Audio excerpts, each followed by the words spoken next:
Greetings, Opal School Libraries. This short clip, I'll cover the end of year or beginning of year guide and checklist.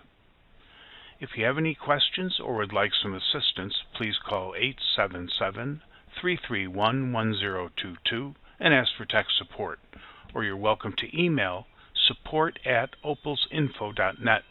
We'd be glad to help you out with any questions, and we can send you an end of year, beginning of year guide checklist. I'll start out by having a look at the library closed days. Admin, Preferences, go down the menu a bit to the Closing Dates editor. For the beginning of next school year, you'll put in the very beginning of the school year date, or maybe a little bit before, and then the last date. The last date is typically 2 to 3 weeks before the last day that students are in your building, and where you'll stop circulating library items. You'll adjust both these dates by clicking the calendar and adding dates as needed.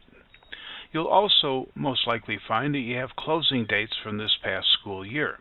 You can delete these right off the bat once the school year is over, just by clicking the Delete X right here, and I'm removing all of my items. And now, if I have a school calendar, I can add more items and more closed dates. If you're doing this at the end of your calendar may not be up to date for the up and coming school year. You can do this right before the school year starts.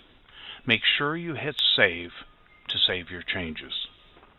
Also good to have a look at any overdues in your system. Circulation, notices. I suggest running the notices very far back, before you even had Opals. This way you'll capture any very old overdues. I'm going to click my From date. I'm going to choose the year 2000. That's quite far back, but it'll work.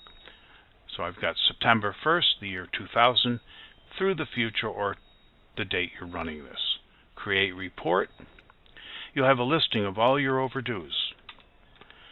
And what's nice about this report is on the far right, you can click the Overdue Days, OD. You might have to click it twice, and you'll see the very old overdues. In other words, I have some that are 218 days overdue. You may have overdues that are even beyond that. Very, very old overdues. If you have those, it's a good idea to clean them out, because students could be looking for an item, and it'll show checked out, but yet it's been out, say, since 2013 or 2014, whatever, or in this case, a year out. So it's good to clean these up. You'll see that you can put check marks next to these items, and if you like, you can mark them as lost. The system will automatically mark all items that you've put checklists next to as lost. It's a good idea to keep your catalog clean with overdues. It's also good to import any vendor files that may be outstanding. Perhaps you put a book order in and you've just received a file of MARC records and you don't want to forget to do that, so it might be good to do that at the end of the year or remind yourself at the beginning. To import your vendor files, items, import. The vendor most likely sent you a file of MARC records, and we have a video on importing. You would browse, search for the file, and import the records. Very good to have that done so you don't forget to have those new items in your catalog. It's also good to have a look at the tabs that you may have on your library's portal. Perhaps some of them are outdated, perhaps some of them need to be updated, etc. So you can have a look at different tabs on your portal and see if you need to update anything in the tabs, any dates, any old data, etc. Research sites, maybe you'd like to add some new ones that you've heard about. RSS news feeds, maybe you'd like to add some new news feeds for the next school year. This is also a good time to add a private tab for the library and library staff that only you'll see. There's a video on our video tutorial site showing how to easily add a private tab that only librarians and library staff will see. It's good to put that tab on to remind yourself for up and coming processes, events, even passwords and the like can be put in a private tab. If you run inventory throughout this continuing school year, you might want to make sure that you've closed out any old inventories, because next school year they won't be as helpful. And to access inventory, admin inventory, you don't have to close them out. Maybe for some reason you'd leave them, but my inventories have all been closed. You have to close out any outstanding inventories before you start a new inventory.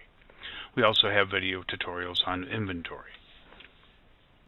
One other good thing to check is the privacy of your Opals circulation transactions and your users. Admin, preferences. Changes are always coming about with privacy of student information, and it's good to check to see what you're running on your Opal site. System preferences. Okay, let's go down here to circulation preference settings, and you'll see patron item privacy. Mine is currently off, meaning that when students, faculty bring books back in after they've borrowed them and they're returned, I can still see what a student or faculty member has borrowed if it's off. If you turn it on, that means that the patron item privacy will wipe out the loans that have been returned for students and faculty. I'll save that. So now it's turned on. The anonymized loan.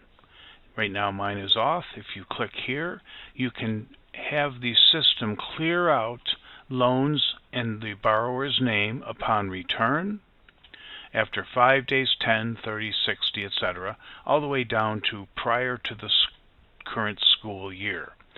Something to pay attention to depending on where you are. Every state has different parameters and legal aspects to the student data privacy. It's a good idea to make sure you're up on that. Make sure you always save if you made a change. I'm going to put after 10 days. Save. Finally, in this short clip, your student database. Probably at the end of the year, your student database will not be ready. You will not have the up-and-coming school year student roster. So this is typically done in August, September, or whenever your school year starts. But we'll have a look at our student database. User, the group editor, and I'll have a look at my student database. I'll put a check mark here, search, and here's my student database. I'm not going to get into this in this short clip, but we're glad to help you out. We have processes in place that can make this a seamless transition from the current school year to the up-and-coming school year, and how to update all your student records and remove all the students who've not returned or who have graduated.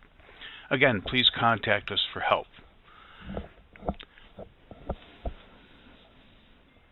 I hope this short clip has been helpful. Again, please contact us if you would like an end-of-year or beginning-of-year guide checklist or have any questions. We're glad to help out.